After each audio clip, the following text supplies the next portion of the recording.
자, 안녕하세요. 꿀벌 스토리입니다. 오늘은 HLB 장장 14거래일 만에 상승을 기록을 한 우리 HLB 소식입니다.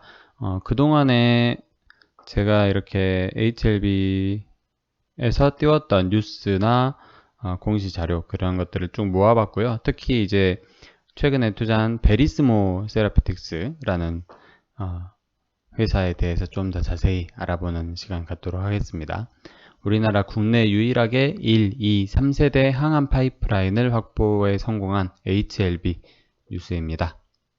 자, 엑셀로 자료를 모아봤어요. 엑셀로 자료를 모으면 단점은 보기에 좀 불편할 수 있어요. 파워포인트가 좀 보기 편하긴 해요. 근데 이제 엑셀로 자료를 모으면 제가 이 뉴스들을 쭉 모아가서 나중에 검색을 할 때 아주 편합니다. 그래서 엑셀로 자료를 모아봤다는 점 참고 부탁드릴게요. 나중에 이제 이런 것들을 요약을 해서 좀 정리를 해서 파워포인트로 방송을 할 수도 있고 그렇게 여러 가지 사용처가 정해질 것 같습니다. 2021년 3월 26일 기사가 일단 하나 나왔습니다. 리보세라닙 선낭암 완전 관해에 사례가 보고되었다라는 내용이고요. 난소암에도 효과가 있다고 하고, 그러니까 표적 항암제이기 때문에 암종이 세포에는 대부분의 암종에 이제 효과를 발휘할 수 있다고 생각을 하시면 돼요. 근데 이제 약간의 단백질을 첨가한다든지 조금 더 이렇게 인공적인 어떤 기술을 가미해서 이 암에도 더 효과 있게 만들고 저 암에도 효과 있게 만들고 그렇게 할 수 그 용도에 이렇게 따라서 활용할 수 있는 방안이 무지막지한 항암제가 바로 리보세라닙이다 라고 생각을 하시면 돼요. 그리고 나서 이제 이 문제의 3월 29일 베리스모 회사에 대한 지분 취득 이슈가 나오고요.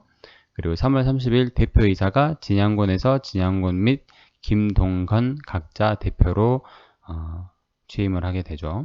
김동건 이분에 대해서도 한번 좀 알아볼 필요는 있을 것 같습니다. 물론 다른 카페나 HLB는 워낙에 이제 훌륭한 유튜버 분들이 많으셔가지고 김동건 대표가 어떤 사람인지에 대해서도 쭉 이렇게 많은 정보들이 이렇게 오르내리고 할 것 같아요.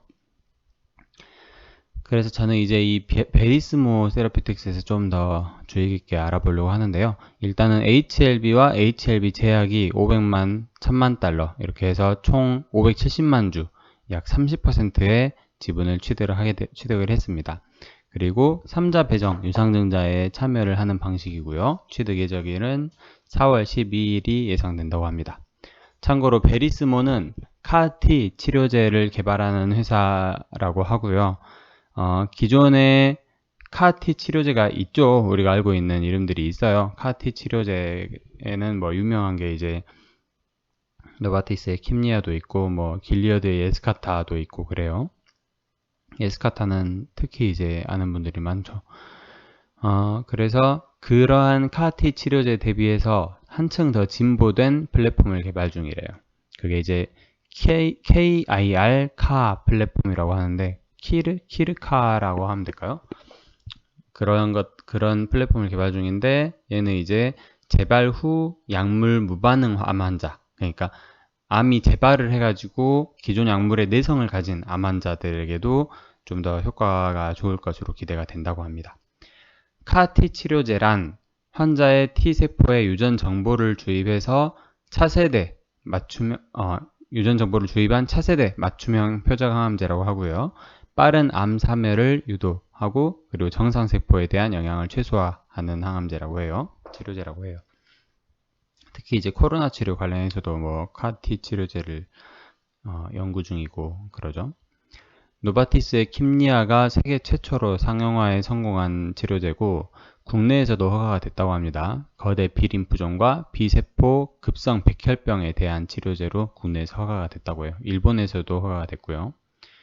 킴리아 개발자가 주축이 되어서 펜실베니아 의대에 설립한 생명공학회사가 바로 베리스모 세라피틱스라고 합니다. 공동 창업자가 이제 이 베리스모 세라피틱스의 연구진들이에요. 보시면은 공동 창업자가 마이클 밀론, 도널드 시걸, 브라이언 킴이라는 사람들인데, 마이클 밀로는 이 KIR 카를 개발한 회사 사람이고, 도널드 시걸 이분은 최초로 임상용 CAR-T 치료제를 생산을 한 어떤 최고 책임자. 그리고 브라이언 킴 이분은 바이오 벤처 인큐베이팅 전문가라고 하네요.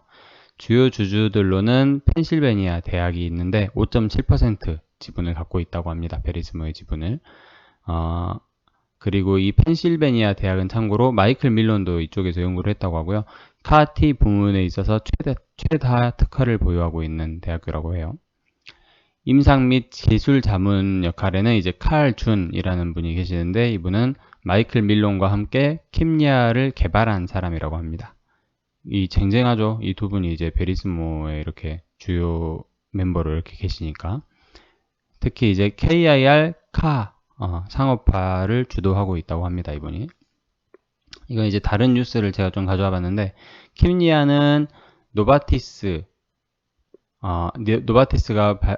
가지고 있는 약물이고, 일본에서 사상 최고가 보험약제로 등재가 된 바 있다고 합니다. 해당 투여 금액이 31만 달러래요. 약 3억 원이 좀 넘어요. 일본에서의 연 매출이 약 7천만 달러 정도를 기록을 했다고 합니다. 이게 이제 2019년 기사예요. 백혈병과 림프종에 대해서. 그리고 이제 킴리아의 경쟁 약물이 우리가 많이 들어본 길리어드의 예스카타. 이게 이제 CAR-T 치료제로서 경쟁 약물이고요. 2019년 한 해가 아니고 한 분기, 1분기 매출액이 9,600만 달러였다고 해요. 예스카타가. 노바티스의 킴리아 매출은 연 2억 5천만 달러고, 달러를 기록했고, 향후 10억 달러까지도 오를 가능성이 있다고 예상이 된다고 합니다. 1조 원이죠. 그리고 HLB 그룹은 이제 이번 베리스모의 최대 주주가 되면 경영에도 참여할 예정이고, CAR-T 사업의 아시아 사업을 주관할 것으로 예상이 된다고 합니다.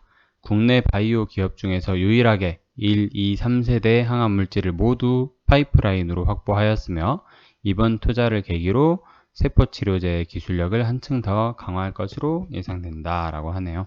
참고로 1, 2, 3세대 항암제가 뭐냐 얘기를 해보면, 1세대 항암제는 독성이 너무 강해서 암세포와 정상세포까지도 같이 공격하는 항암제. 우리가 알고 있는 드라마나 영화에 많이 나오는 항암제죠. 머리카락이 빠지고 이렇게 엄청 몸이 고생을 많이 하고 이렇게 엄청 살도 많이 빠지고 그러죠.